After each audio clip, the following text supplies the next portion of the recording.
Hello, Fish. Hi. Lovely to have you here. Thank you. So, Fish, you're one of our core clinics ambassadors. And this is what, our third season together? Is it really? It'll be something like that, second or third. I've actually put it with you 3 seasons. Yeah.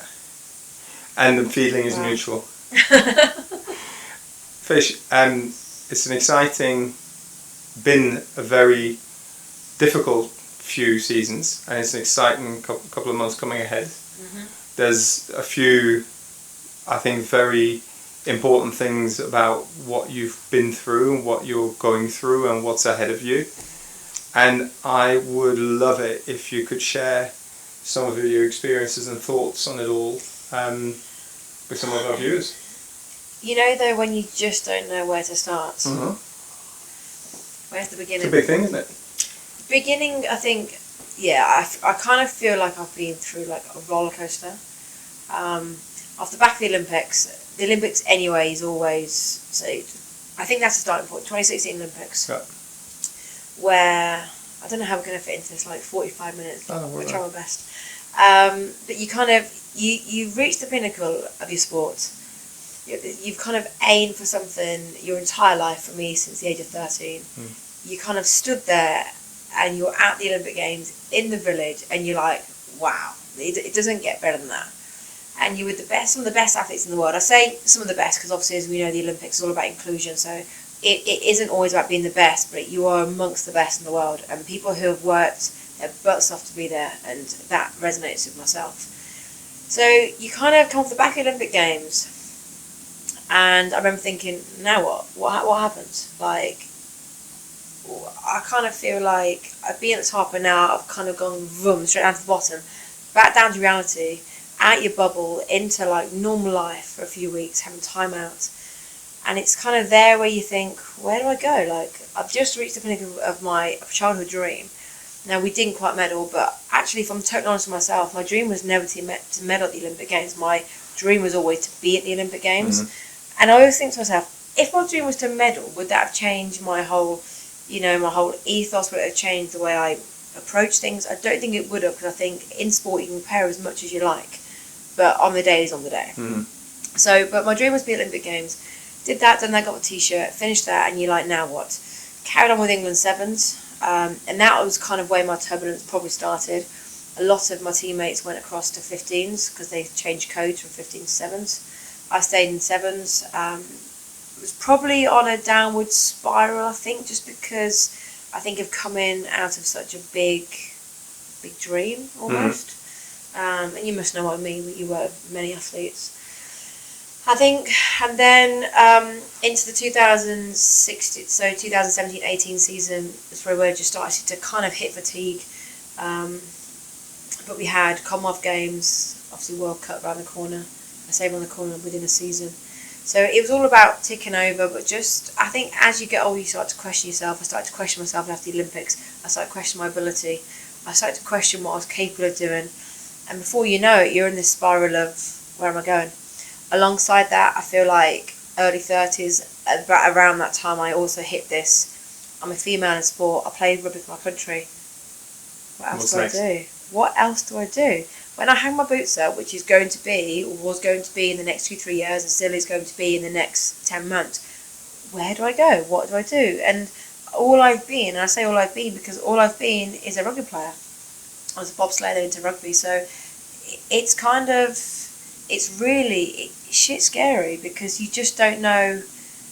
I think as an athlete you're in control of so much, Stefan, and then all of a sudden, like that, there's no control, and it is literally you're trusting that all the processes and all the right people are in the right place. There is a common theme that is emerging from a lot of the podcasts that I've done and conversations that I've had, and that is that once you achieve some of your goals, once you achieve your goals, there are a lot of demons appear. Mm-hmm.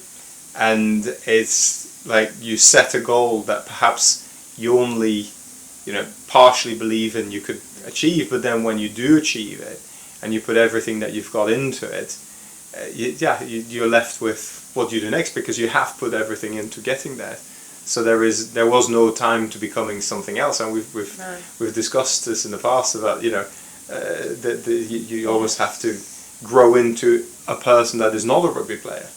That's so hard though to kind of put your head around, especially when, you know, some athletes will say there's no time to think about the future when you're actually supposed to be in the present. And we all talk about being in the present moment and performing at your best, when in sport it is all about stats and performance and 4 white lines basically, isn't it? But you have to think about it, and I feel like you have to think about it more as a female, because actually if you think about kids or having a family or careers, it does seem still to be more opportunities for guys than there is girls. So it feels like you've got to put yourself on a map to be able to create those opportunities for yourself. And of course, like, women's sport is getting more and more discussion time and airtime. You know, both from national squads getting paid the same as the women getting paid the same as the men and all the rest of it. And there's lots of discussion about the equality around it. But then, of course, it's also true that when you are looking at the time out having children, you know, raising a family, etc., it is a lot easier for men to just stay on the job, so to speak. And I guess when it comes to building careers, can you be completely devoted to 2 or 3 different causes at the same time? Now, more recently, you've been doing some TV work as well, which has been amazing. A face for radio, though, Steph. A face for radio, yeah, absolutely gorgeous. And it had an amazing response. When you did the program, the SAS program, yeah, that was. I mean, I've had no end of people commenting. Have you? Oh yes. Yeah, that had a massive response. I left. You know, I guess when I had my erectile breakdown, I then decided the season. I held on for a season, and then I went back for the next season. And that was when I hit, whoa, the wheels on this car have to stop right now, and I kind of pulled the plug quite suddenly. And I was fortunate enough to have an opportunity where they said, you know, do you fancy having a go at it and doing it? To which I was like, oh my god, I've just left rugby because I'm mentally and physically exhausted, and now I'm back to go and do this. So it was kind of quite controversial. However, it's a great opportunity, and one that obviously, you know, will hopefully put females on the map. Yeah, absolutely. I mean, what you did was amazing. The way that it's been reported, I mean, we've had some private discussions about it, but the way that it's been reported on was amazing. You have a massive backstory, both in sports and let's face it. When we're talking the context of a female athlete, we're talking rugby. You know, quite hopefully the coming Olympic Games are going to be very rewarding for all of you. And then we also have the hair loss story. Yeah. You know, it's a big story, and I mean, when did you first get into the media discussion around? Yeah. I avoided it. Mm-hmm. So I lost my hair in 2010, 9, 10. Is that long ago? Yeah, that's crazy, isn't it? Oh. And then it started to grow back, but I wouldn't talk about it. I probably started talking about it 2014, 15. I wouldn't talk about it. I still don't really. I try not to let it define me, but it does get brought up and people are interested in it. And what I've learned to go is actually people are intrigued about it. Mm-hmm. It's not very often, I guess, you see just a bored female just like rocking life, I suppose. But I've realised that actually by talking about it, it helps me, and it helps a hell of a lot of other people out there. It does, and you know, sometimes there's this discussion about inclusion, right? And they'll talk about sexual identity, gender identity. They'll talk about sexual discrimination in the workplace, you know, pay rates. They'll talk about all sorts of things, disability. But to me, this is no different in a way. You know, so for example, I have patients who actually have felt and experienced real discomfort and issue with being diabetic. You know, and that there's no, let's call them not allowances, but that there's no understanding, and that it almost makes you feel singled out. And I feel that in a way, this is no different to opening up and blasting out the whole not what am I looking for, variation, differentiation, and people being different from one another, full stop. Yeah, I think it is difficult because I do feel different. I know I'm different. I do feel different, and you do feel like you are still in a world that you have to fit in. Not as much, Yeah. but I'm not the average, I guess, look or personality. I'm probably a bit quirky, a bit out there. But I do feel like you're just expected to cope with it, especially at elite sport, like because athletes deal with everything. Yeah. It's just taken into consideration. It's almost, can be okay with that sound. It's almost like it's just part of. Oh, you'll be fine. You're a strong person. Like you can cope with it. Whereas when I really look back and think about it, no one ever said to me, right, Fisher's started losing her hair. How do we adapt training? How do we adapt to nutrition? How's the body coping with it? Why is it happening? Where do we start? Because for me, losing it, now I know more about it, losing your hair is an attack on my immune system. Hence why I'm run down, hence why I have to take long to recover. Hence why my training can be up here then down here. And it's not an excuse for anything, but it has to be managed. Yeah. And my team now are pretty good at England, to be fair, at managing my recovery and managing, because we've worked out that I will hit my lows, and once I'm in a low, I can't get out of it unless I've complete rest.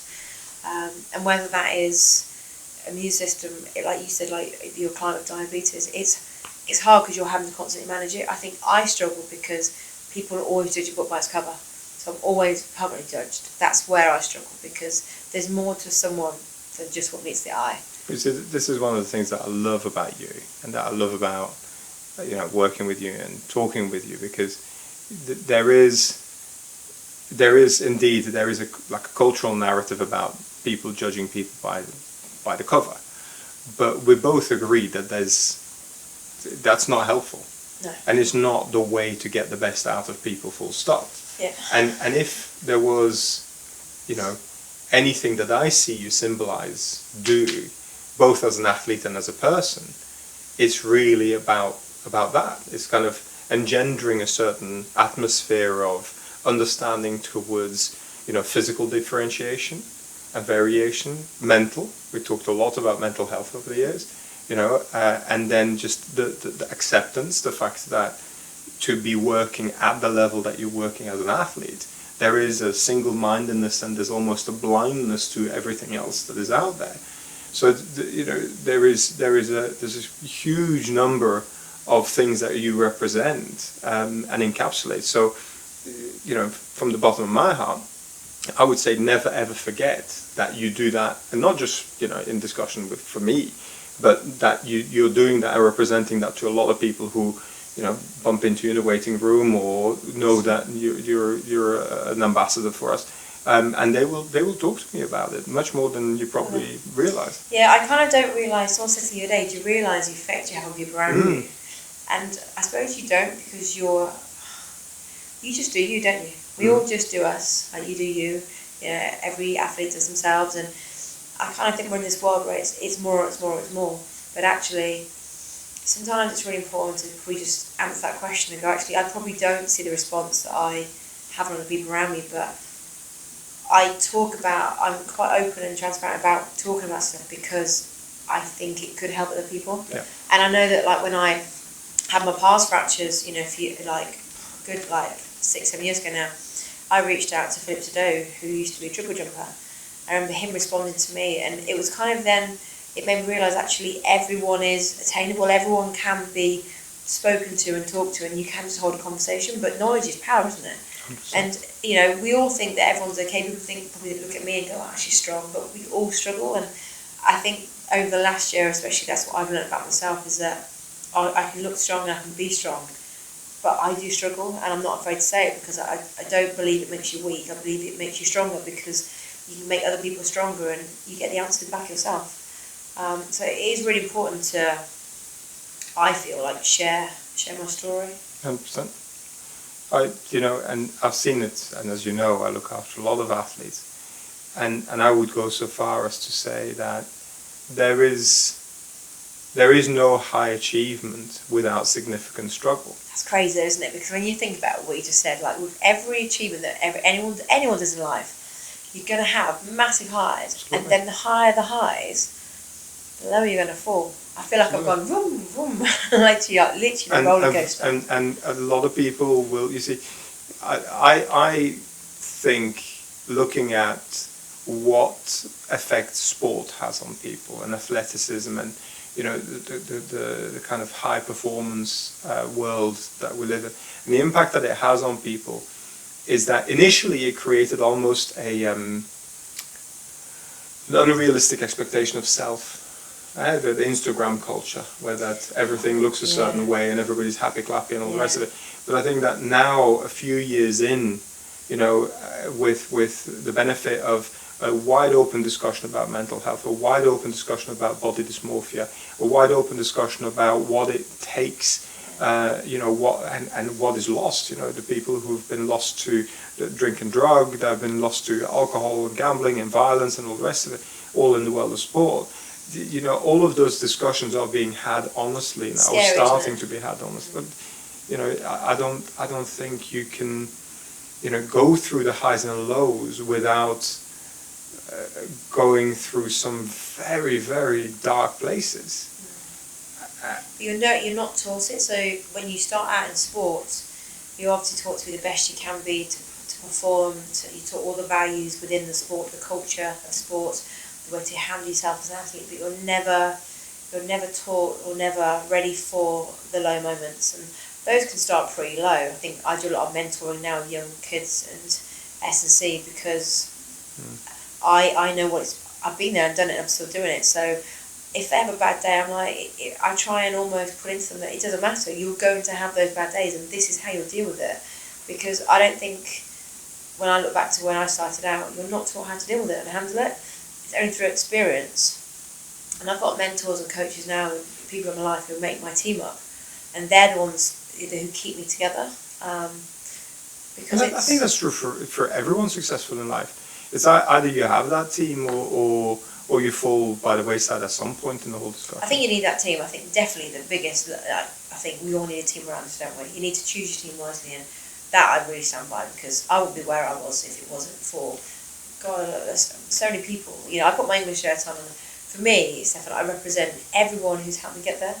Because you can't go alone, and I think you're very naive if you think you can go alone and do it on your own, because you'll fall at some point. How far you fall, or whatever, is almost irrelevant. You're going to fall, and it's just how you fall and how you get back up with those right people around you. Yeah, and I think you touch on so many points there with regards to the coaching, from an early age onwards. And I think a lot of people do get lost on the wayside. You're absolutely right, and I think that a lot of damage is getting done. But I think lessons are being learned. I'm starting to see healthier discussions going on. I think there's a more realistic approach towards high performance. And speaking of which, what's the latest on Tokyo? Tokyo qualified. Yeah. That's quite cool. Whoop. So qualified through the Europeans. Direct, without having to go into. I don't know how we did that. That was beautiful. It was really tough. So on the World Series, we were sitting 7th, 8th, below all the other European teams. Mm-hmm. So to beat Russia and France and Ireland was pretty good. And the fact that we haven't got to go through the repechage, which would be a month before Tokyo. Tremendously stressful. That would have been, So now squads straight in, all selected? So Team GB, as obviously we qualified for Team GB, which is pretty cool. So we start back training literally in weeks, days, and the road to Tokyo is literally 10 months. And that feels quite exciting for me, because I know it's my last games. Mm-hmm. I know it's my last 10 months of playing. I know that I can leave it all out there with no regrets and give my all. I don't know what will be. It's going to be amazing. That's what it'll be. Yeah, I think as you get older as well, you start to think, like, it's my last year, I've got to be careful. No, I've never been careful. I've never trained careful. I've never been careful. I've always taken a risk. I've got to go for it like I have 20 years of my life, and that's how my mindset is. I've got to go. It's time to go. That's stunning. Yeah. Well, I have to say, I look forward to. And then you can pick up the pieces when I get back and hit my mental breakdown, because it's it's kind of like I'm trying to now get things in place for my transition, and that's a massive subject, transitioning out of your sport. Or a lot of people say I transition career, but I think there's slight differences in sport where you can still do it, you can still be it, but to be at that top end every day of your life is really, really tough. So to transfer out of the sport, I'm excited by it, but it's going to be pretty scary, but exciting at the same time. I'm hoping with the right team around me, the right people, the right opportunities, I've created enough. So now I'm just hoping, trust myself, trust the process, that it will come together very sweetly. And who knows, I could have a head full of hair. Could you imagine? Look like your little teddy bear. I've never known you otherwise. I wouldn't have it any other way. Thing is, if I see you more and more, because I get a mental breakdown, I'll probably lose more hair anyway. So it's got no chance in growing back. Listen, and I'm sure that everybody will join me in that, but I wish you all the very best over the next 10 months. It's going to be awesome. Yeah, it's going to be a roller coaster, isn't it? Yeah, that's a cool one. Absolutely, and then after that, transition, but you've already put a lot in place, and again, you're an inspiration to many, and not just in your actions on the pitch, but just in your general actions as well. Don't forget that. Thanks, Stefan. That's really nice of you. See you later. See ya. Thank you.